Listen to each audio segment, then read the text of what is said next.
తోర గ్రంథి పూజ కొరకు తెల్లని దారం తీసుకొని దానికి పసుపు కుంకుమ పూసిన తర్వాత 9 ముడులు వేయాల్సి ఉంటుంది.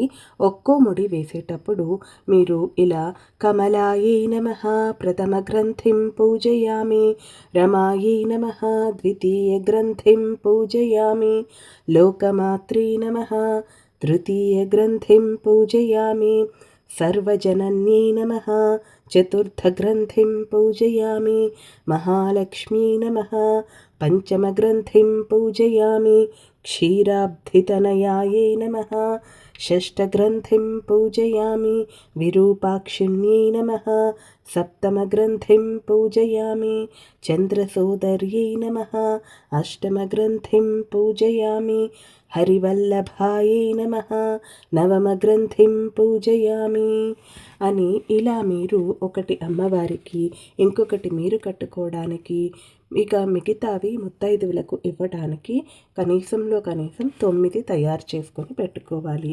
ఇక ముత్తైదువులకి కడుతూ ఉన్నప్పుడు మీరు తోరబంధన మంత్రం చెప్పాల్సి ఉంటుంది. ఆ మంత్రం ఏమిటంటే, బధ్నామి దక్షిణే హస్తే నవసూత్రం శుభప్రదం పుత్రపౌత్రాభివృద్ధించ మమ సౌఖ్యం దేహి మే రమే. ఈ మంత్రం పఠనం చేయించు మీరు తోరణం కట్టుకోవాలి, వచ్చిన వారికి కూడా తోరణం అనేది కట్టాలి. ఇది తోర గ్రంథి పూజ. తప్పక చేయాల్సినది వరమహాలక్ష్మి వ్రతానికి.